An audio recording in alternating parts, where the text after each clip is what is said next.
लोग comment box में comment करके बता दीजिए और नीचे वाली लाइट भी ऑन कर दीजिएगा, ठीक है। हाँ, तो बायोलॉजी बहुत इंपॉर्टेंट लगता है, बट चलो भाई, हाँ बहुत इंपॉर्टेंट लगता है नहीं, बहुत इंपॉर्टेंट ये है भी, ठीक है, और इसे बहुत अच्छे तरीके से पढ़ेंगे। गुड आफ्टरनून आप सभी लोगों को। एक बार सबसे पहले ये बता दो कि आप लोग का एग्जाम था, वो मंथली एग्जाम जो होता है कैसा गया है ना, एक बार बता दो, उसके बाद आगे क्लास को कंटिन्यू करते हैं, ठीक है। चलो, अच्छा नहीं चल रहा है एक्चुअली, दोपहर का समय थोड़ा सा खराब होता है, गर्मी ज़्यादा होती है, तो ऐसा कभी कभी आपको लगता है कि अच्छा नहीं चल रहा है, लेकिन सब बहुत अच्छा चलता है, ठीक है। आप सभी प्यारे बच्चों को गुड आफ्टरनून, गुड आफ्टरनून। जल्दी से बता दो भाई, है ना, मस्त चल रही है पढ़ाई, है ना, मस्त चल रही है पढ़ाई, वाह गुड, बहुत अच्छा प्यारे बच्चों, ठीक है। हाँ सर, हम भूल जाते हैं, अच्छा भूल जाते हो, कह रहे कोई बात नहीं यार, हम भी तो भूल जाते हैं, भूल जाते हो तो फिर से पढ़ लिया करो, कोई समस्या वाली बात थोड़ी ना है ये कि तुम भूल गए तो बहुत बड़ी समस्या वाली बात हो गई, नहीं, ठीक है। चलो भाई, हमारा चैप्टर था, एंड चैप्टर का जो हमारे नाम था वो नाम क्या था, नाम याद करवा देते हैं, क्योंकि कभी कभी होता है कि हम चैप्टर खत्म करने की कगार पे होते हैं और बच्चे पूछते हैं कि सर ये कौन सा चैप्टर है, ठीक है, कौन सा चैप्टर है, ठीक है। चलो भाई, है ना, ऑब्जेक्टिव क्वेश्चन बहुत सिंपल आया था, है ना भैया, वो टेपिटम भी आया था ऑब्जेक्टिव में, अच्छा टेपिटम आया था क्या, इसे नहीं आते हैं, समझ रहे हो, है ना, गर्दा उड़ा दिए मंथली एग्जाम का, हो बस बस, इतना भी नहीं करना था, है ना, बेइज्जती मत करो मंथली एग्जाम की, नहीं पता चले अगले आने वाले एग्जाम में दिक्कत हो जाए, ठीक है। और उसके लिए पढ़ो भी, ये नहीं कि तुम एक बार वो कराए हो तो अब तुम बिल्कुल हीरो बन के टहल रहे हो, बिल्कुल कॉलर ऊंची करके गया, मेरे से बड़ा कोई नहीं है ना, उसके लिए फिर से प्रिपरेशन करनी पड़ेगी ना, तैयारी जारी रखना पड़ेगा। देन हम लोग आगे बढ़ते हैं कि वंशागति का आणविक आधार, ये हमारा चैप्टर था, एंड इस चैप्टर के अंदर ये आज आपका लेक्चर नंबर 4 है, पार्ट 4 है, तो इसको हम लोग कंटिन्यू करते हैं, ठीक है। देखो सबसे बड़ी बात ये है, यहाँ क्लास स्टार्ट होने से पहले बता दें कि ये जो हमारा जो चैप्टर है वंशागति का आणविक आधार, इसको अगर आप शुरू से नहीं पढ़ोगे, लेक्चर नंबर 1 से नहीं सही तरीके से पढ़ोगे ना, तो ये आगे के टॉपिक इसमें बहुत कम चांसेस हैं कि समझ में आएंगे, ठीक है। लेकिन फिर भी तनाव मत लेना, अगर स्टार्टिंग में एक दो लेक्चर छोड़ो तो उसके बाद भी हम समझा देंगे, लेकिन ये बहुत गलत बात होगी अगर आपने लेक्चर नंबर 1 और 2 3 ये नहीं देखे हैं तो, ठीक है। और इस चैप्टर के अंदर मैं तुम्हें कह रहा हूँ, ठीक है, पर्सनली तुमको कह रहा हूँ यार, इस चैप्टर के अंदर जो सबसे जरूरी चीज़ है वो है रिवीजन, ठीक है। इस चैप्टर को हम लोग बहुत टफ वाला चैप्टर मानते हैं, क्योंकि इसमें पूरा डीएनए वगैरह के बारे में पढ़ना पड़ता है, ठीक है। उस डीएनए की संरचना देखनी पड़ती है, उस डीएनए के अंदर बहुत ढेर सारी चीजें होती हैं, उस डीएनए के अंदर बहुत ढेर सारे जीन होते हैं, उनकी संरचना, वो डीएनए कैसे कंडेंस होता है, कितना पाया जाता है, इसमें काफी डाटा आपको याद करने की जरूरत रहती है, ठीक है। किन किन चीजों से मिलकर के बना होता है, न्यूक्लियोटाइड क्या होता है, एंड न्यूक्लियोसाइड क्या होता है, ठीक है, ये सब चीजें बहुत ही ज्यादा जरूरी है, ठीक है। अच्छा सर, अभी आपका ही रिकॉर्डेड वीडियो से कवर कर रहे हैं चैप्टर 5, क्योंकि लेट से बैच परचेज किए थे, है ना, यही दिक्कत होती है ना कि स्टार्टिंग में घूमते रहे तो फिर बाद में बैच परचेज करोगे दिक्कत होगी फिर, है ना, क्योंकि पिछला कंप्लीट करना ही पड़ेगा तुम्हें। तो डीएनए के अंदर क्या है, सबसे जो महत्वपूर्ण बात है वो है रिवीजन, ठीक है। कितना भी तुम क्लास में पढ़ो, समझ आ जाए ना, समझ आ जाए ना, बस उसका ओनली वन मोर टाइम एक बार आपको जरूर से जरूर क्या करना है, उसको रिकॉल करना है, उसको एक बार कॉपी पलट के देखनी है, ठीक है, ठीक है। चलो, है ना। और दूसरी चीज क्या होती है, दूसरी चीज, इस चैप्टर की जो नोट्स है ना, वो नोट्स खुद से बनाना, ठीक है, नोट्स खुद से बनाना, ठीक है। अगर खुद से नोट्स बनाओगे ना तो अंडरस्टैंडिंग का लेवल बहुत अच्छा रहेगा इस चैप्टर के अंदर, क्योंकि जब हम किसी दूसरे की नोट्स इस चैप्टर से रिवाइज करेंगे तो हमें बहुत कम समझ में आती है वो, ठीक है। तो इसलिए इस चैप्टर के अंदर जो नोट्स होगी वो आपको खुद से बनाना होगा, खुद से लिखना होगा, ताकि जब आप उसे एक बार खोल के देखें तो बहुत जल्दी से, बहुत आसानी से, बहुत कम समय के अंदर वो आप सभी लोगों को समझ में आ जाए, ठीक है ना। क्लास का नहीं, नोट्स का, जैसे अब आपने क्लास कर लिया तो अब आपको जो नोट्स आपको मिल रही है, जो आपने नोट्स बनाया है, उस नोट्स का एक बार फटाफट से रिवीजन करना है, और अगर हो सके तो एक चीज कर लेना, और अगर नहीं हो सके तो तनाव मत लेना, ठीक है, कि तुम तनाव में आ जाना कि अरे मेरे से नहीं हो रहा, नहीं हो रहा, नहीं हो रहा, ठीक है। अगर हो सके तो किताब पढ़ लेना, बुक, ठीक है, ये ऑप्शनल है, ऑप्शन है तुम्हारे पास, हो सके तो पढ़ो, नहीं हो सके तो मत पढ़ो, ठीक है, बस ये यहाँ पे आपके पास ऑप्शनल है, अगर हो सकता है तो पढ़ लो, नहीं हो सकता मत पढ़ो, कोई बात नहीं, ठीक है। तो ये चीज आप सभी लोग ध्यान रखिएगा इस चैप्टर के अंदर, नहीं तो इस चैप्टर से बहुत से ऐसे टॉपिक होंगे जो आपके दिमाग से छूट जाएंगे, ठीक है। ये इतना यहाँ पे फॉग क्यों आ रहा है, क्यों हो रहा है,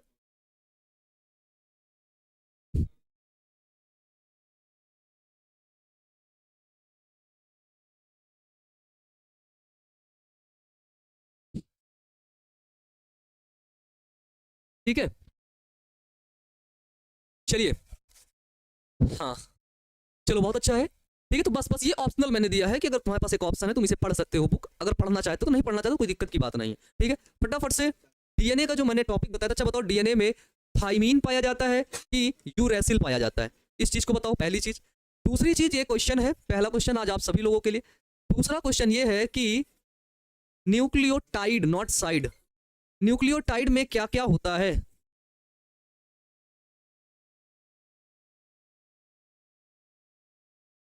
ना, बताओ बच्चा लोग कि न्यूक्लियोटाइड में क्या क्या होता है ये बता दीजिए फटाफट से, जल्दी से बता दो आप सभी लोग। ये हो गया आपका डीएनए, ये हो गया न्यूक्लियोटाइड, ठीक है। हाँ, थाइमीन पाया जाता है, बिल्कुल सही प्यारे बच्चों, ठीक है। क्या पाया जाता है? थाइमीन पाया जाता है। यूरेसिल, यूरेसिल नहीं पाया जाता है, ठीक। यूरेसिल कहाँ पर पाया जाता है? ये यूरेसिल जो होता है ये आपका आरएनए के अंदर पाया जाता है, ठीक है। यूरेसिल कहाँ पाया जाएगा? तो यूरेसिल प्यारे बच्चों आरएनए के अंदर पाया जाता है, ठीक है। इतना क्लियर हो गया? बताओ। हाँ बिल्कुल सही बच्चे, कि डीएनए में थाइमीन पाया जाता है, बिल्कुल सही बता रहे हो, ठीक है। बिल्कुल सही, और ऐसे ही सही सही बताते रहो हमेशा।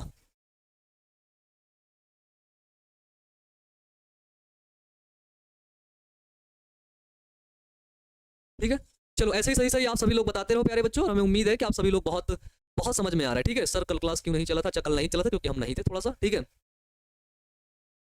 अच्छा चलो भाई, अब देखते हैं। ये चीज हमने आपको कल बताया था पिछली वाली क्लास में कि विल्किंस और फ्रैंकलिन नामक जो वैज्ञानिक थे, इन्होंने एक्सरे विवर्तन के आंकड़े के आधार पर 1953 में, ठीक है, 1953 में प्यारे बच्चों जेम्स वॉटसन और फ्रांसिस कोक्रिक ने 1953 में डीएनए की संरचना का द्विकुंड हेलिक्स मॉडल है, ये सबसे ज्यादा पूछा जाने वाला प्रश्न है, ठीक है। डीएनए का द्विकुंडली मॉडल सबसे ज्यादा आपके एग्जाम में पूछा जाने वाला प्रश्न है, बहुत पूछा जाता है ये, ठीक है।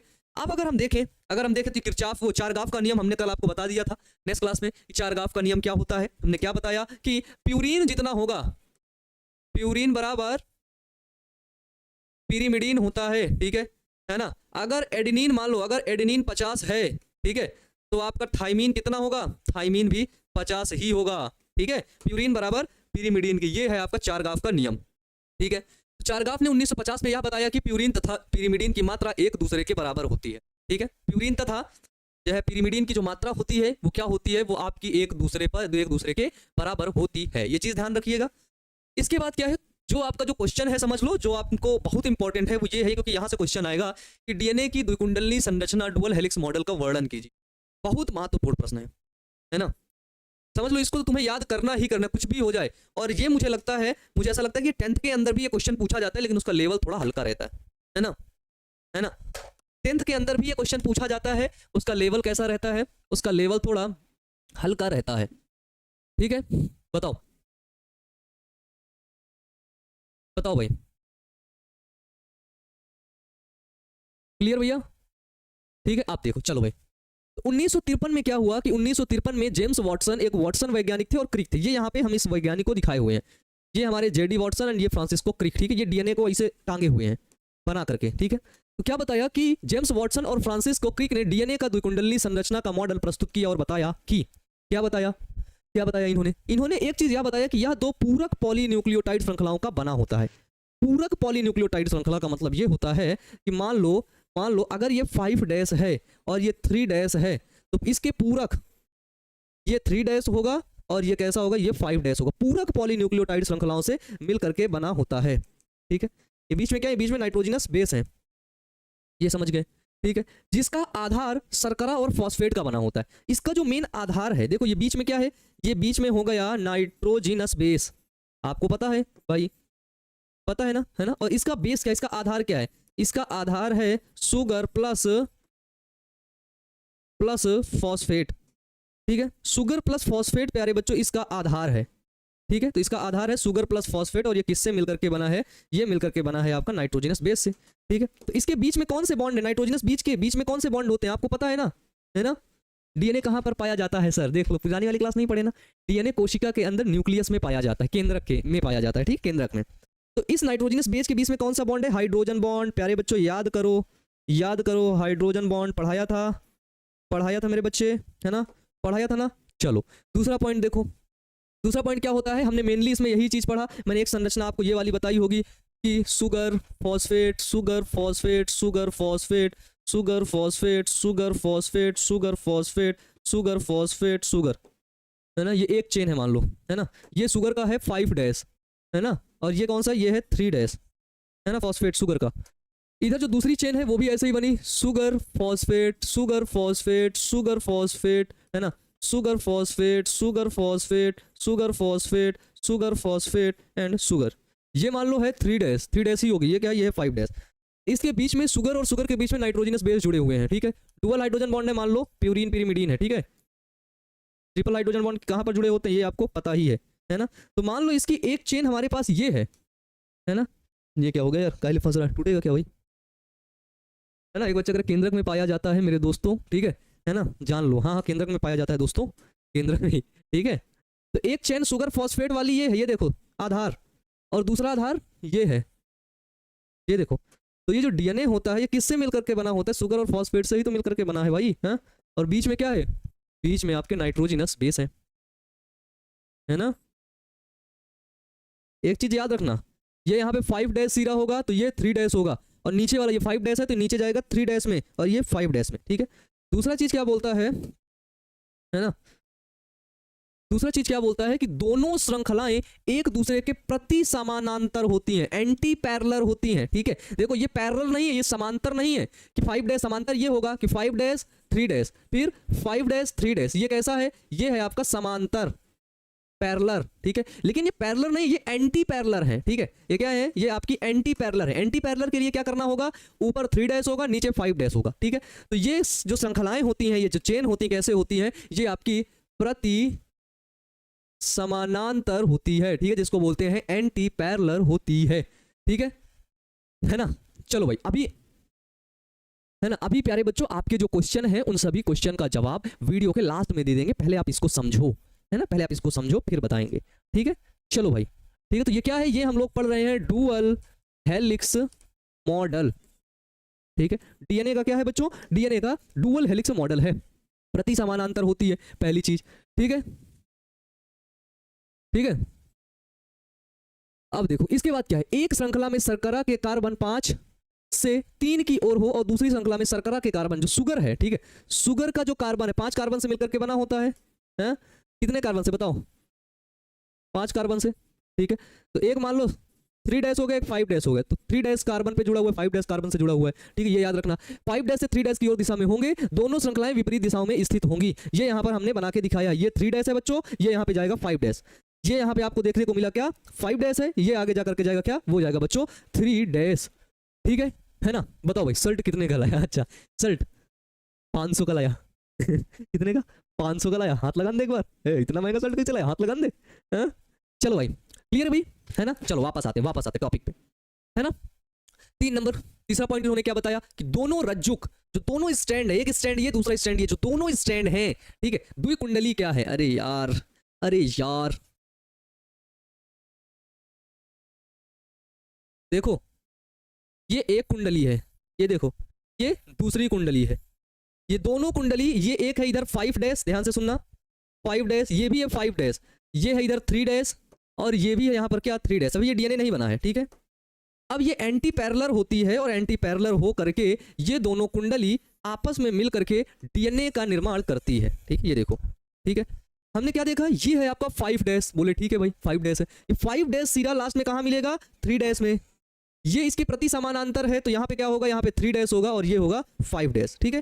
तो देखो दो कुंडली, द्विकुंडली मॉडल का मतलब डुअल हेलिक्स,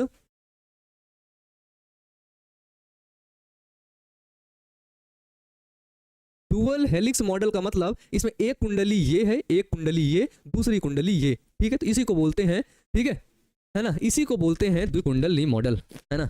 एक किसी ने दिया होगा, सर झूठ बोल रहे हो, ठीक है सर मुझे फिजिक्स और केमिस्ट्री समझ नहीं आती, थोड़ा समझने का प्रयास करो बच्चों, आने लगेगी, है ना, थोड़ा समझने का प्रयास करोगे, थोड़ा सा पढ़ने का प्रयास करोगे, समझ आने लगेगी, ठीक है ठीक है। चलो बाहदा का मतलब क्या होता है, वो देखिए लिख रहा है बाहदा, हमें क्लास बिल्कुल बाहदा लग रहा है, बाहदा लिखा हुआ है, पता नहीं, तो हिंदी में बड़ा गजब का लिखते हो भाई, है ना। चलो देखो ये एक कुंडली हो गई, ये दूसरी कुंडली हो गई, ठीक है, दो कुंडली से मिल करके बना होता है, ठीक है। तो ये इस तरह का मॉडल किसने बनाया था, इसको किसने पूरा बताया था, इसको बताए थे हमारे वॉटसन और क्रिक साहब ने, ठीक है। डुअल हेलिक्स, दो कुंडली, एक कुंडली एंड दो कुंडली, क्लियर हो गया ना, है ना, ठीक है ना। अच्छा विद्या लिखा होगा सर, अच्छा ये बात है क्या, है ना। चलो बांधा होगा, पता नहीं क्या क्या लिखे हो। देखो दोनों रज्जुकों के क्षार आपस में हाइड्रोजन बंध द्वारा, दोनों रज्जुकों के क्षार आपस में हाइड्रोजन बंध द्वारा आपस में जुड़कर क्षार युग्मक यानी कि बेस पेयर बनाते हैं। बच्चों क्या मैं तुमको बताया था कि एडेनिन डुअल हाइड्रोजन बॉन्ड से मिलकर थाइमीन, और ग्वानिन या साइटोसिन ट्रिपल हाइड्रोजन बॉन्ड के साथ मिलकर के ग्वानिन से जुड़ता है, और इसको एक को बोलते हैं क्षार युग्म, क्षार युग्म, और इंग्लिश में बोलते हैं क्या, इंग्लिश में इसको बोलते हैं बेस पेयर, है ना। इंग्लिश में क्या बोलते हैं इसको, इंग्लिश में बोलते हैं बेस पेयर, क्षार युग्म, ठीक है ना, क्षार युग्म बोलते हैं, ठीक है। अब इधर देखो, तो दोनों रज्जुक के क्षार आपस में हाइड्रोजन बंध के द्वारा जुड़ करके क्षार युग्म यानी कि बेस पेयर बनाते हैं, ठीक है। एक कह रहा है 5 डैश और 3 डैश क्या है। देखो बिल्कुल सिंपल है इस चीज को समझना। अगर तुम एक चीज समझ लो, जो पेंटोज शर्करा है, पेंटोज शुगर है, वो 5 कार्बन से मिलकर के बनी होती है, ठीक है, ठीक है। ये देखो ऐसे करके बनाए थे ना, ठीक है। तो ये जो यहाँ पर जो नाइट्रोजिनस बेस इस सी समूह से जुड़ता है, तो यहाँ पे 5 डैश हो गया, ठीक है। 1 2 3 4 5, देखो देखो एक चीज यहाँ पे, ये यहाँ पे हमको ये पता है, यहाँ पे जुड़ता है नाइट्रोजिनस बेस NB, ठीक है, NB जुड़ा, ठीक है। यहाँ पे हमने देखा यहाँ पे PO4 जुड़ रहा था ना, PO4 कहाँ पर जुड़ रहा था, 1 2 3 4 5, 5वें कार्बन पे ना, तो 5 डैश हुआ, ठीक है, 5 डैश। अब इस कार्बन, इस जो आपका पेंटोज शुगर है, इसके नीचे फिर एक नया फॉस्फेट ग्रुप जुड़ेगा, फिर PO4 जुड़ेगा। वो कहाँ पे जुड़ेगा, वो जुड़ता है 1 2 3, तीसरे कार्बन पे जुड़ता है। तो ये ऊपर हुआ 5 डैश, नीचे हुआ 3 डैश, ठीक है। तो डैश का मतलब ये हुआ है किस कार्बन से जुड़ रहा है, ठीक है ना, है ना, ये होता है। क्लियर है भाई। इसका सेम अपोजिट साइड इधर भी चलने लगता है, ये हो गया। तो हमने क्या देखा कि डीएनए के जो बीच में हम ये जो एक खांचा आपको बना दिए हैं, सिर्फ एक चीज, ये अगर हम आपको दिखाएं, सिर्फ ये एक सिंगल चीज, तो इसको क्या बोलते हैं, इसको हम लोग बोलते हैं बेस पेयर, ठीक है, बेस पेयर, जिसको बोलते हैं क्षार युग्म, ठीक है, जिसको क्या बोलते हैं, जिसको बोलते हैं क्षार युग्म, है ना, ठीक है, ठीक है। बेस पेयर, बताओ भाई, बेस पेयर क्लियर हो गया, है ना, बेस पेयर क्लियर हो गया। अब देखो आगे, तो किसके द्वारा जुड़े हैं ये आपके जुड़े हाइड्रोजन बॉन्ड के द्वारा। चौथा पॉइंट क्या बोलता है कि प्यूरीन के विपरीत दिशा में, किसके दिशा में, प्यूरीन के उस साइड पिरिमिडीन होगा, तो प्यूरीन के विपरीत दिशा में पिरिमिडीन होता है, ठीक है। इसमें क्या बताया गया कि प्यूरीन के विपरीत दिशा में पिरिमिडीन होता है, इससे कुंडली के दोनों रज्जुक के बीच की दूरी लगभग समान बनी रहती है, ठीक है। मान लो इधर प्यूरीन है, एक साइड डीएनए में प्यूरीन है, दूसरी साइड पिरिमिडीन है, तो दोनों रज्जुक के बीच की दूरी जो है वो समान रहेगी, ठीक है। तो डीएनए आपका ज्यादा लंबा चौड़ा नहीं होगा, है ना, डीएनए क्या होगा, डीएनए आपका ज्यादा लंबा और चौड़ा नहीं होगा, ठीक है। जैसे देखो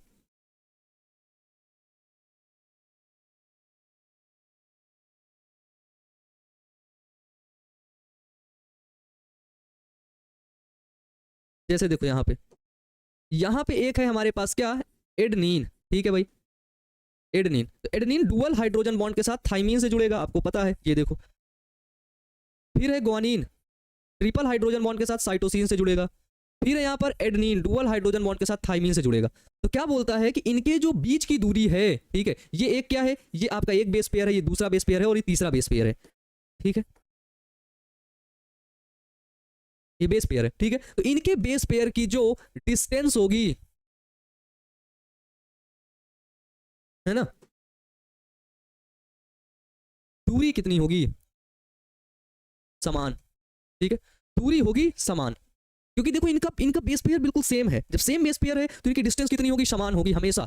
इधर मान लो एडनीन है, डुअल हाइड्रोजन बॉन्ड थाइमीन, ठीक है, इधर ग्वानिन है, ट्रिपल हाइड्रोजन बॉन्ड साइटोसिन, इधर मान लो साइटोसिन है तो भी 3 ही हाइड्रोजन बॉन्ड लगेंगे, ग्वानिन, ठीक है। इधर एडनीन है तो डुअल हाइड्रोजन बॉन्ड थाइमीन, ठीक है, इधर थाइमीन है तो डुअल हाइड्रोजन बॉन्ड एडनीन, इधर ग्वानिन है तो ट्रिपल हाइड्रोजन बॉन्ड साइटोसिन, इधर साइटोसिन है ट्रिपल हाइड्रोजन बॉन्ड ग्वानिन, ठीक है। तो ऐसे करके हम क्या देखने को मिलता है, ये जो हमने एक लाइन खींच दिया, ये एक लाइन को ही बोलते हैं क्या, इस लाइन को बोलते हैं बेस पेयर, ठीक है। क्या बोलते हैं, इसी लाइन को हम लोग बोलते हैं क्या, इसी लाइन को हम लोग बोलते हैं बेस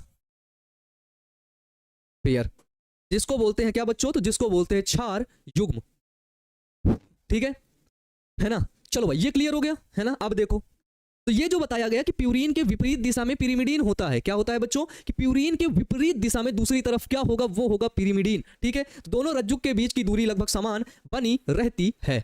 इसके बाद अगला पॉइंट देखो, अगला पॉइंट है कि दोनों श्रृंखलाएं दक्षिणावर्ती कुंडलित यानी कि राइट हैंडेड मैनर में होती हैं। दक्षिणावर्ती कुंडलित मतलब राइट हैंड, ये राइट हैंड तो ऐसे मैनर में होती है, ऐसे टिपटी हुई होती है, ऐसे घूमी हुई होती है, देखो भाई, ठीक है ना। ये देखो राइट हैंडेड मैनर का मतलब कैसे होता है कि दक्षिणावर्ती कुंडलित ऐसे करके ऐसे, है ना, ऐसे टिपटी हुई होती है, ठीक है ना, दक्षिणावर्तित कुंडली होती है, ठीक है, राइट हैंडेड मैनर में ये जुड़ी हुई होती है, ठीक है। तो क्या बोला कि इस प्रकार ठीक है, इस प्रकार के डीएनए अणु को बी डीएनए कहते हैं। जो डीएनए अणु हमारा राइट हैंडेड मैनर में कुंडलित रहता है, राइट हैंडेड मैनर में होता है, तो इस प्रकार के डीएनए को हम लोग बोलते हैं क्या, बी डीएनए। ठीक है, और देखो राइट हैंडेड मैनर में मुड़ा हुआ है, इसको बी डीएनए बोलेंगे। और अधिकतर जो हम लोग पढ़ते हैं ना, ठीक है, जो वाटसन और क्रिक ने खोजा ना, वो बी डीएनए ही था। ठीक है, बी डीएनए। तो बी डीएनए क्या है, बहुत ही ज्यादा इंपॉर्टेंट होता है, लेकिन हम लोग बेसिकली जब नीट के अंदर जाते हैं तो वहां पर आपको पढ़ने को मिलता है, हम लोग सिर्फ डीएनए जानते हैं बस। ठीक है ना, चलो ये क्लियर हो गया।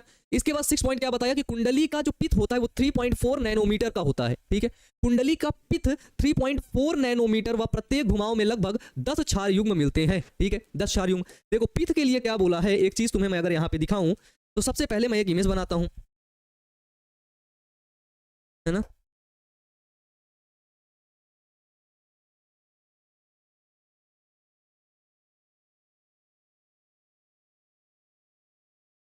है ना भाई, देखो यहाँ पे क्या करते हैं हम,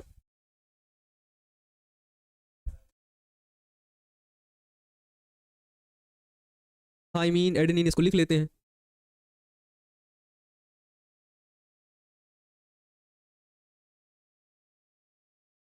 ये देखो, ठीक है, ये हमने एक बना लिया डीएनए। देखो यहाँ पे मैं एक पेज में बना करके लेके आया था, ठीक है, बनाया था, जिसको मैं यहाँ से सीधे लगा दिया। हमने यहाँ पे क्या देखा, हमने ये देखा कि ये जो एक पॉइंट है ना, देखो ध्यान से पहले, ये जो एक पॉइंट है, इस एक पॉइंट को हम लोग बोलते हैं बेस पेयर। पहली चीज कंफर्म हो जानी चाहिए। ठीक है, एक बेस पेयर, दो बेस पेयर, तीन बेस पेयर, चार बेस पेयर, पांच बेस पेयर। हमने ये देखा कि इसका जो पिथ होता है वो क्या होता है, 3.4 नैनोमीटर होता है। ठीक है, पिथ क्या होता है, देखो यहाँ पे से आप देखो, पिथ मतलब होता है इसका घुमाव, कैसे ये घूम करके कुंडली पूरा कर रहा है। ठीक है, पिथ का मतलब होता है इसका, प्यारे बच्चों, घुमाव। तो देखो एक घुमाव ये है ना, एक घुमाव ये है, मान लो यहाँ से ये और ऊपर है। ठीक है, यहाँ से ये ऐसे ऊपर हो रहा है, जैसे मान लो यहाँ से एक ये घुमाव लिया और ये पूरी एक कुंडली और ये यहाँ पे आधी कुंडली। ठीक है, इसको बोलते हैं इसका पिथ। ठीक है, तो पिथ इसका कितना होता है, पिथ इसका कितना होता है, ध्यान से देखो कितना होगा, 3.4 नैनोमीटर होगा। ठीक है, 34 एंगस्ट्रॉम जिसे बोलते हैं, 3.4 नैनोमीटर, इसको एंगस्ट्रॉम में बोलेंगे, 34 एंगस्ट्रॉम। देखो है ना, बिल्कुल सिंपल, पिथ। दूसरी चीज हम क्या देखें आगे कि प्रत्येक घुमाव में लगभग 10 क्षार युग्म मिलते हैं। ठीक है, 10 क्षार युग्म। जब ये एक बार घूमेगा, एक बार ऐसे कुंडली जाएगी और ऐसे जाकर के राइट हैंडेड मैनर में घूमेगी, तो उसके अंदर, इसके अंदर जितने भी क्षार युग्म होंगे वो कितने होंगे, टोटल और टोटल 10 क्षार युग्म देखने को मिलेंगे। ठीक है, इसके बाद देखिए, एक कुंडली में एक क्षार युग्म के बीच लगभग 0.34 नैनोमीटर की दूरी होती है। ये देखो बहुत इंपॉर्टेंट चीज, क्षार युग्म के बीच का डिस्टेंस कितना होता है। ठीक है, बेस पेयर के बिटवीन डिस्टेंस। ठीक है, अगर हम लोग एक चीज यहाँ पे लिखे, एक चीज लिखे इंग्लिश से लिखें, तो क्षार युग्म के बीच की दूरी, ठीक है, डिस्टेंस बिटवीन, ठीक है, डिस्टेंस बिटवीन बेस पेयर कितना है, 0.34 एंगस्ट्रॉम, सॉरी नैनोमीटर। ठीक है, ये क्या है, 0.34 नैनोमीटर की दूरी होती है। ठीक है, नैनोमीटर। तो देखो आप समझना, एक बेस पेयर ये है, दूसरा बेस पेयर ये है, तो इस एक बेस पेयर और ये दूसरे बेस पेयर के जो बीच की दूरी है, ये इसके जो बीच की दूरी है वो 0.34 नैनोमीटर होती है। ठीक है, वो कितनी होती है, 0.34 नैनोमीटर होती है। ठीक है बच्चे, ठीक है, चलो बस तुम खाली अभी समझ लो, बाद में समझ जाओगे। ठीक है, जो बच्चे कह रहे हैं कि हमें नहीं समझ आ रहा, तुम सिर्फ वीडियो को देख लो, बाद में समझ जाओगे। ठीक है, अब इसके बाद देखो, इसके बाद देखो, कुंडली का एक पूर्ण घुमाव 34 एंगस्ट्रॉम में पूरा होता है। जब कुंडली पूरी तरीके से घूम जाती है तो कितने एंगस्ट्रॉम में पूरा होता है, 34 एंगस्ट्रॉम में पूरा होता है। ये चीज हमने देख लिया। और इसमें 10 न्यूक्लियोटाइड के जोड़े होते हैं। यही चीज है, थोड़ा सा शॉर्ट में लिखा गया है। ठीक है ना, शॉर्ट में लिखा गया है। तो क्या हो गया, हमने देखा कि 34 एंगस्ट्रॉम इसका पूर्ण घुमाव हो गया, और इसके बीच क्या हो गया, इसके बीच हमने देखा कि आपको देखने को मिला क्या प्यारे बच्चों, कि आपको देखने को मिल गया भैया 0.3 नैनोमीटर इसके बेस पेयर का डिस्टेंस होता है। ठीक है, ये कंफर्म हो गया। इसके बाद हम ये देखते हैं, इन जो दोनों श्रृंखला के जो बीच की दूरी होती है, देखो मान लो यहां से यहां तक किसके जो बीच की दूरी है ना, इस दोनों श्रृंखला के जो बीच का जो डिस्टेंस होता है, ठीक है, बीच का जो दूरी होता है वो कितना होता है, वो होता है 20 एंगस्ट्रॉम। ठीक है ना, दोनों श्रृंखला के बीच की दूरी कितनी होती है, देखो यहाँ पे लिखा गया है कि दोनों श्रृंखलाओं के बीच की दूरी 20 एंगस्ट्रॉम होती है, या इनका व्यास एक समान होता है। इनका जो व्यास होगा प्यारे बच्चों वो क्या होगा, एक समान होगा। ठीक है ना सर, अगर 0.3 नैनोमीटर से ज्यादा या कम हो जाए तो क्या होगा, भाई होगा ही नहीं। 0.3 या 0.34 नैनोमीटर से ना ही कम होगा ना ही ज्यादा होगा। अगर इससे कुछ बेस पेयर इधर उधर हो जाएंगे, ठीक है, बेस पेयर इधर उधर, तो फिर डिसऑर्डर हो जाएगा। ठीक है, डिसऑर्डर हो जाएगा, डिस्टेंस नहीं कम होगी। ठीक है। डिस्टेंस जैसे देखो मैंने तुमको यहाँ पे लिख के बताया, मान लो ये जो इतना जीन है समझ लो, ये यहाँ से यहाँ तक एक जीन है, ठीक है। और ये जीन तुम्हारा ब्रेन के न्यूरॉन्स को कंट्रोल करने वाला जीन है, बिल्कुल सुरक्षित जीन है, बहुत अच्छा।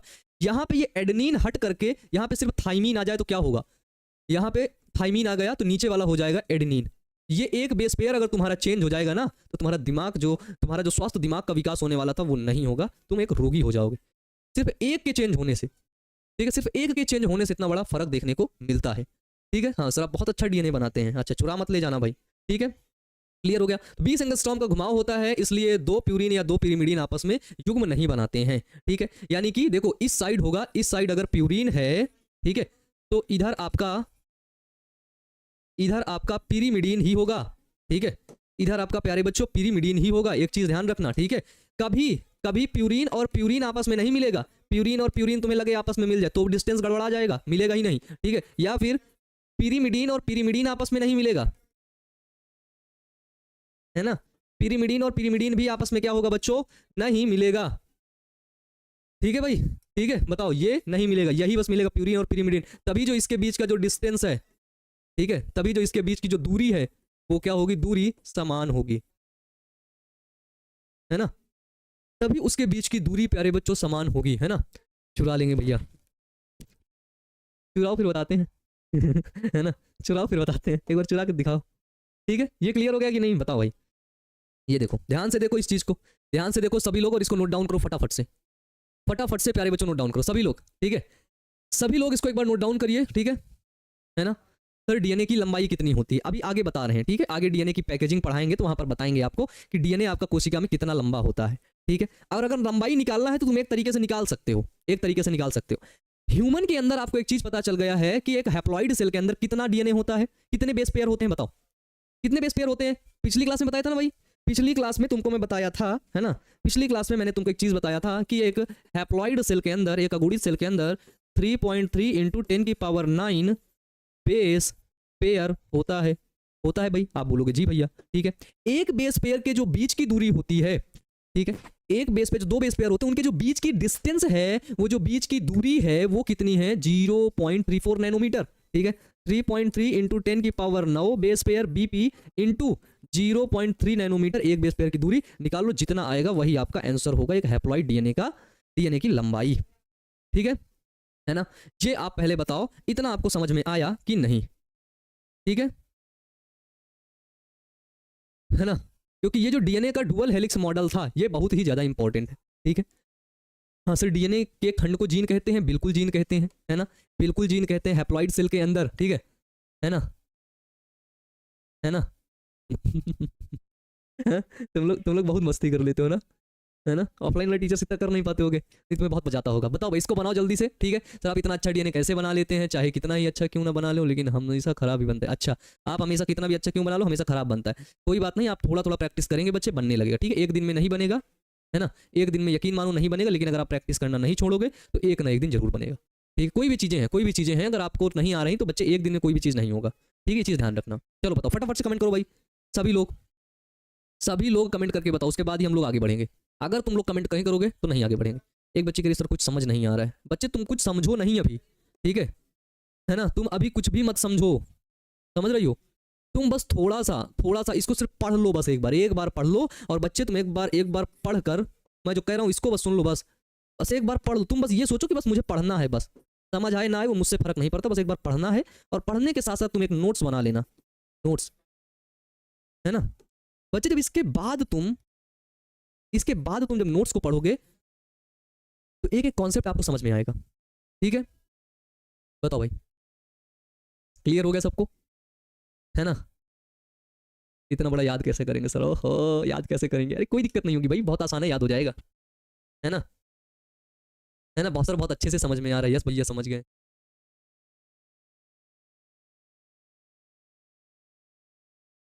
ठीक है।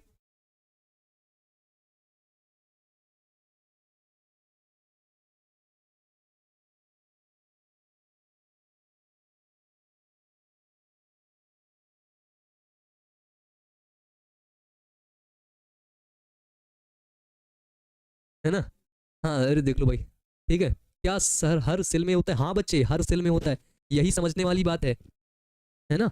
यही प्यारे बच्चे समझने वाली बात है कि ये हर सेल के अंदर पाया जाएगा। ठीक है। हाँ सर, कामयाबी समय मांगती है, बिल्कुल प्यारे बच्चे बिल्कुल। सर आप कितने किलो के हैं? मैं यार 60 वाट किलो का होऊंगा शायद, है ना, अप्रोक्सीमेट 60 किलो।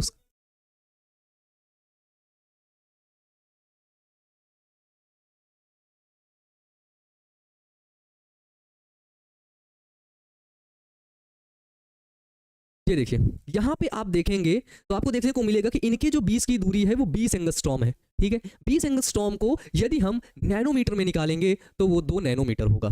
ठीक है ना, है ना, वो क्या होगा? वो होगा प्यारे बच्चों नैनोमीटर में होगा।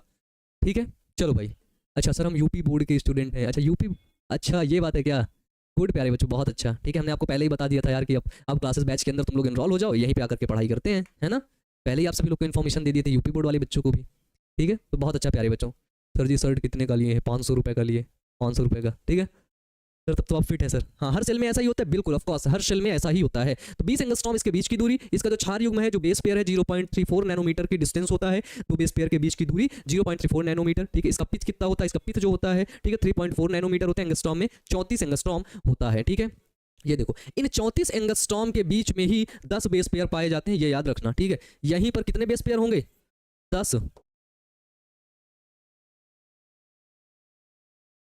10 बेस पेयर। ठीक है, मान लो यहाँ से हैं तो अगर गिनना चाहो तो गिनोगे, इसमें 10 होंगे नहीं। 1 2 3 4 5 6 7 8 9 10 11 12 13 14 15 16, मैंने 16 बना दिया यहाँ पे। ठीक है, लेकिन इसके बीच में जब हम पढ़ते हैं तो हमको देखने को मिलता है केवल और केवल 10 बेस पेयर ही होंगे। ठीक है, ये याद रखना। 1 2 3 4 5 6 7 8 9 1 10 मान लो। ठीक है, फिर यहाँ नीचे से चलने लगे। ठीक है, तो एक पिथ में जो होगा, इसके पिथ की लंबाई के बीच में जो डिस्टेंस होगा वो आपका 10 बेस पेयर का ही होगा, ये याद रखिएगा बच्चों। क्लियर है ना? जल्दी से बताओ आप सभी लोग।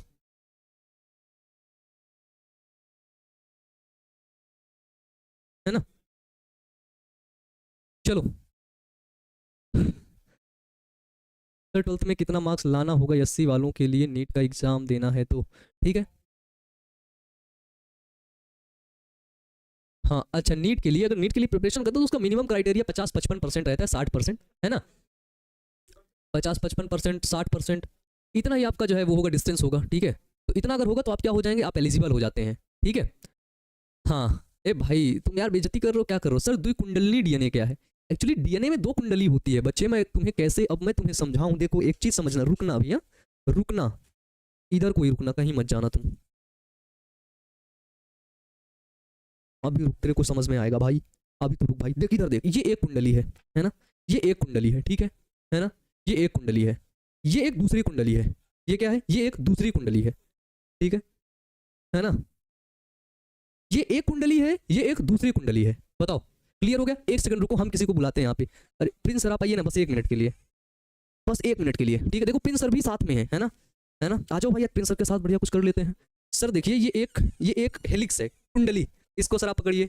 बच्चे समझ नहीं पाए कि द्विकुंडली क्या है। देखो ये एक कुंडली हो गया, ये सर पकड़िए, ये दूसरी कुंडली। तो ये जो द्विकुंडली, इसको सर ऐसे फोल्ड करिए राइट हैंडेड मैनर में। देखो तो डीएनए क्या है? राइट हैंडेड मैनर में फोल्ड हो रहा है। देखो ये चीज जैसे बताया यहाँ पे, ये देखो राइट हैंडेड मैनर में क्या हो रहा है? फोल्ड हो रहा है भाई। अच्छा ठीक है, फोल्ड हो रहा है। देखो यहाँ पे ये कुछ घुमाव दिख रहे हैं आप सभी लोगों को, घुमाव दिख रहे हैं। कितने कुंडली हैं? 2 कुंडली हैं। अब सर इसको खोलिए ऐसे करके, ये देखिए, ये देखिए, ये कितनी कुंडली से मिलकर के डीएनए बना होता है? 2 कुंडली से डीएनए मिलकर के बना होता है। इसी को बोलते हैं द्विकुंडली मॉडल। सपोज दैट सर इसे हटा दीजिए, अब सर यही वाला बस रहे। अगर ये वाला बस रहेगा तो क्या आप इसे कहेंगे कि ये डीएनए है? क्योंकि ये तो सिर्फ एक कुंडली बची ना। अब सर ये तो चार्जर है है ना, ये चार्जर ही, देखो सिर्फ एक कुंडली बची। यहाँ पे हमने क्या देखा? ये देखो, ये डीएनए बिल्कुल चमकता हुआ, एक कुंडली ये ऊपर वाली ये घूम रही है ऐसे, एक ये नीचे वाली घूम रही है। ठीक है, 2 कुंडली, इसी को बोलते हैं द्विकुंडली मॉडल। इसी को वॉटसन और क्रिक ने दिया था। ठीक है ना। आइए प्रिंस क्या कर रहे हैं आप? अरे बच्चों से बात ही कर लीजिए, हिंदी का। अच्छा, अरे सर का क्लास है अभी को, है ना। 2 कुंडली भाई, क्लियर हो गया? सर डीएनए में पाया जाता है, बिल्कुल बिल्कुल पाया जाता है। इतना अच्छा चित्र समझ लिए भाई ना, है ना, इतना अच्छा चित्र, इतना अच्छा इमेज है, इसको समझ लिए, पूरा एक एक कॉन्सेप्ट समझ में आ गया भाई। बता दो जल्दी से, हैं? डीएनए में चार्जर होता है, अगर किसी ने बोला तो उसका मुंह तोड़ दूंगा मैं। डीएनए में कैसा चार्जर होता है? It's not charger, it's not a wire. ठीक है, तुम सपोज करो, suppose that this is a single helix, ये एक कुंडली है। मानते हो ना मैथ में? ठीक है, मैथ में मानते हो ना? माना x बराबर ये, माना y बराबर ये, है ना। तो इसी तरह आज तुम बायोलॉजी में मान लो, ठीक है, मान लो मेरे बच्चे, मान लो नहीं, इसको लगा के चार्ज कर देंगे, ठीक है, 100% चार्ज हो जाओगे। अगर 100% चार्ज हो गए तो समझ लो क्या होगा भाई, ठीक है।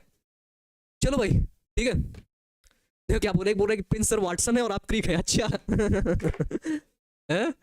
ठीक है, yes sir, all concept is clear, clear हो गया भाई, कोई दिक्कत, बोलो भाई, बोलो, है ना, बोलो भाई, ये क्लियर हो गया। तो ये जो डीएनए का मॉडल है, इसकी लाइन आपको याद कर लेनी है, किसने दिया, वाटसन और क्रिक ने दिया, 1953 में दिया।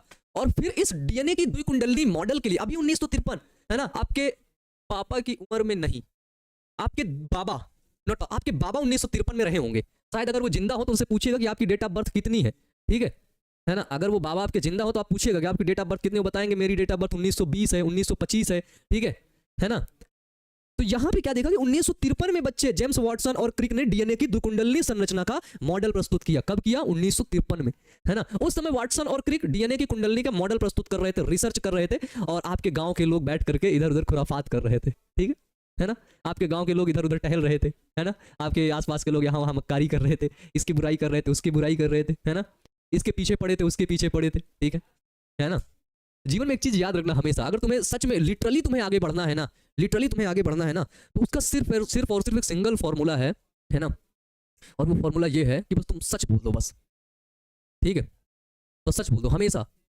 बात को ज्यादा तुम वो करो ही ना, ज्यादा तुमसे मोड़ो तोड़ो मरोड़ो ज्यादा नहीं है ना, ठीक है। तो सच बोल दो कि भाई ये है, ठीक है ना। और अगर तुम्हारा इंटेंशन किसी के प्रति अच्छा रहेगा, इंटेंशन दैट्स मीन्स भाव, ठीक है, भाव, है ना। अगर तुम किसी के बारे में अच्छा सोचोगे तो नो डाउट हमेशा तुम्हारे साथ अच्छा ही होगा, ये चीज याद रखना, ठीक है। ये कहते हैं ना नेचर का लॉ होता है, ये नेचर्स लॉ है कि अगर तुम्हारे इंटेंशन अच्छे रहे, दूसरे के प्रति तुम्हारा भाव अच्छा रहा ना, तो तुम्हारे साथ भी अच्छा होगा। क्योंकि अगर तुम रजनीश ओशो को पढ़ोगे, ठीक है, अगर ओशो की बुक पढ़ोगे, है ना, और भी लोगों को समझोगे, तो वहां पर यही देखने को मिलता है कि अगर तुम किसी दूसरे को दुखी करना चाहते हैं, दूसरे को बुरा देखना चाहते हैं, ठीक है, तो दूसरे को नहीं करना चाहते हैं, वो आप खुद को कर रहे हैं, ठीक है।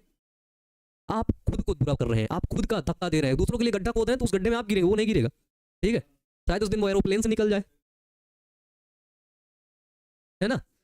चलो भाई, ठीक है, 1900 में जन्म हुआ था, 2020 में मृत्यु हुई थी हमारे बाबा की। अच्छा 2020 में, यार कितने साल, 120 साल जी लिएगा, ज्यादा जी लिए भैया, ये तो आपके तो 60 साल से ज्यादा नहीं चलते हैं, ठीक है भाई, ये क्लियर हो गया। तो देखो ये सबसे ज्यादा इंपॉर्टेंट है, ये चीज याद रखना। अगर ये सब तुम इमेज बना दोगे ना, तो एग्जामिनर तुम्हारे घर चला आएगा पूछने कि तुम कहां से पढ़ डाले, ठीक है। तो ये बहुत ही ज्यादा जरूरी है, तुम्हें बताए दे रहे हैं, ठीक है। और ये डिस्टेंस वगैरह भी पूछ लेता है, 0.34 नैनोमीटर, 34 एंगस्ट्रॉम एंड 20 एंगस्ट्रॉम, ठीक है। ये थोड़े थोड़े टॉपिक हैं जो बहुत ही ज्यादा आपके महत्वपूर्ण है। तो एनी क्वेश्चन जल्दी से बता दो भाई, ठीक है ना। चलो भाई, अब बताओ, यहां तक क्लियर हुआ सभी को। अब एक बच्ची कह रही हमारी कि सर डीएनए में क्या क्या पाया जाता है। अच्छा जी बच्चे, तुम ये पार्ट 4 है मेरे हिसाब से, पार्ट 4 ही है ना भाई, देख लो एक बार कंफर्म कर लो यार, मैं भी भूल जाता हूँ, ठीक है, भूलने की बीमारी मुझे भी है। ये पार्ट 4 है, पार्ट 2 तुम देख लो, पार्ट 2 और पार्ट 3 सब क्लियर हो जाएगा, ठीक है। पार्ट 2 और पार्ट 3 देख लो बच्चे, क्लियर हो जाएगा, ठीक है। बताओ, डन। अगर यहाँ पर अभी भी कोई एनी दिक्कत, एनी प्रॉब्लम, दैट्स फटाफट से कमेंट बॉक्स में कमेंट करके बताओ जल्दी से, ठीक है। हाँ सर, डीएनए में क्या पाया जाता है, 3 चीजों से डीएनए मिलकर के बना होता है, शुगर, ठीक है, जिसको बोलते हैं पेंटोज शुगर, दूसरा फॉस्फेट ग्रुप, और तीसरा नाइट्रोजनी समक्षार। तो डीएनए 3 चीजों से मिलकर के बना होता है, ठीक है, ये चीज याद रखना। पिछली वाली क्लास अगर आप पढ़ोगे अच्छे से तो आपको समझ में आएगा, ठीक है ना, है ना। सर पहले एनसीईआरटी, अरे क्या बोला, ये बड़ा तगड़ा लिख दिया भाई, है क्या लिख दिया, ठीक है। चलो no problem sir, no problem sir, सब कुछ क्लियर हो गया, बहुत अच्छा प्यारे बच्चों, ठीक है। सर फिजिक्स और केमिस्ट्री कितना नंबर लाना होगा एससी और एसटी के लिए। तो फिजिक्स और केमिस्ट्री के लिए अगर देखा जाए तो अप्रोक्सीमेट तुम 400 के ऊपर पहुंच जाओगे ना, तो एमबीबीएस का कॉलेज मिल जाता है, ठीक है ना, 400 के ऊपर। सर पहले एनसीईआरटी को पढ़ा हुआ होले होले समझ में आ जाता था, बाद में आप पढ़ाते हैं तो पूरा कॉन्सेप्ट क्लियर हो जाता है। एनसीईआरटी अगर तुम्हें समझ में आ गई ना तो तुम महान हो, महान, ठीक है। ऐसे महान लोग आसपास मिलते 2-4 लोग जो एनसीईआरटी समझ जाते हैं। अगर एनसीईआरटी पहले समझ में आती थी, लेकिन जब से यहाँ पे पढ़ने लगा तब से पूरा समझ आने लगी। वेल डन, है ना, एक इनाम मेरी तरफ से कल भेज दूंगा तुमको मैं, ठीक है।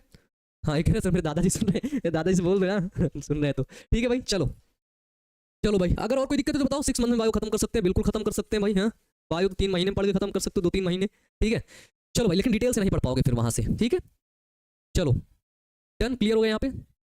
तो कल क्या पढ़ाइएगा, कल इसी के आगे कंटिन्यू करते हैं, ठीक है ना, कल इसी के आगे प्यारे बच्चों कंटिन्यू करते हैं, ठीक है। पीरियड्स में क्रैम्प क्यों होता है, इतना दर्द क्यों होता है। देखो पीरियड्स क्या होता है, पेनफुल प्रोसेस होता है, ठीक है, और उसके लास्ट में थोड़ा सा पेन तो होता है, ये दर्द होता है, क्योंकि ब्लड के क्रैम्प्स अंदर बनते हैं ना, ब्लड की जो वेसल्स होती है वो सब वेसल्स टूटती हैं, ठीक है। जो एंडोमेट्रियम तैयार होती है एक गर्भ को धारण करने के लिए, वो एंडोमेट्रियम की लेयर पूरी टूटती है, फिर वो बाहर निकलती है। इसी वजह से क्या होता है, पेन होता है, दर्द होता है। तो उस समय क्या करना चाहिए, देखो वो एक गर्म पानी गर्म करो, उसके ऊपर 1 चम्मच घी डालो, ठीक है, फिर उसको पी लो, ठीक है। जब ड्यूरिंग पीरियड्स चल रहे होते हैं उस समय आपको कुछ अचार वगैरह चीज़ें नहीं खानी है, ठीक है, ज़्यादा खट्टी चीज़ों का प्रयोग नहीं करना है, ठीक है, इन सभी चीज़ों थोड़ा सा रेस्ट करना है और खाना हमको हेल्दी खाना खाना है, ठीक है। उस समय भी है ना ये चाट समोसे ये सब उल्टा सीधा नहीं खाना है, ठीक है। तो इस चीज़ को थोड़ा सा ध्यान रखेंगे और कुछ गूगल सर्च करेंगे, कुछ आप कुछ अच्छे लोगों को सुनेंगे, वो लोग बहुत ही चीज़ बताते रहते हैं, ठीक है। चलो भाई, तो है ना, हाँ, तो अगर देखो अगर पीरियड्स में ज़्यादा गैप होते हैं देन आप एक डॉक्टर से कंसल्ट कर सकते हैं, ठीक है, डॉक्टर से मिल सकते हैं अगर आपके आसपास कोई है तो। बहुत देखो बहुत सही चीज़ ये होती है कि आपको अगर कोई बीमारी समझ में आ रही है तो आप उसको डॉक्टर के पास मिल जाए, ठीक है। 1-2 महीने बहुत ही ज़्यादा डिस्टेंस होता है पीरियड्स में गैप का, ठीक है। तो अगर आपके पास अवेलेबिलिटी है आसपास तो डॉक्टर से एक बार जरूर मिले, ठीक है। और पीरियड्स की डेट आप नोट कर लें तो उसके बीच का डिस्टेंस समझ में आता है। मान लो जनवरी में 10 को आया, ठीक है, एंड फरवरी में 22 को आया, ठीक है, तो ये डेट आपने कहीं लिखी हुई है, तो जब कोई अच्छे डॉक्टर के पास जाते हैं तो आपकी ये डेट वो देख करके बीमारी को कुछ ना कुछ हद तक पहचान लेते हैं, ठीक है। तो इस तरीके से तो उस समय थोड़ा खाने पीने में ध्यान रखना है, हेल्दी फूड खाना है। और थोड़ा सा देखो एक चीज़ और होता है, स्ट्रेस लेवल, अगर आपका स्ट्रेस बढ़ा रहेगा, ठीक है, ठीक है, स्ट्रेस रहेगा तो पीरियड आपका लेट होगा, क्रैम्प्स ज़्यादा होंगे, दर्द ज़्यादा होगा, ठीक है। और पीरियड्स लेट भी हो जाता है, मिस भी हो जाता है अगर स्ट्रेस रहता है तो, ठीक है। तो सबसे बड़ी बात होती है कि अपने थोड़ा स्ट्रेस लेवल को थोड़ा सा कम करिए, ठीक है। अगर उस समय है तो स्ट्रेस थोड़ा सा कम लीजिए, तनाव में थोड़ा कम रहिए, ठीक है। ज़्यादा चीज़ों के बारे में नहीं सोचा जाता है और अच्छे से जिए, जिंदगी बहुत ही ज़्यादा अच्छी है, उसको अच्छे से जीते रहिए, खुश रहिए और हमेशा लोगों को खुश करिए, हमेशा अच्छा सोचिए अपने बारे में और हमेशा लोगों के बारे में भी अच्छा सोचिए, ठीक है, ठीक है। तो आप लोगों से मिलेंगे नेक्स्ट क्लास में, आप सभी लोग अच्छे से पढ़ते रहिएगा, मेहनत करते रहिएगा। Wish you all the best प्यारे बच्चों, थैंक यू।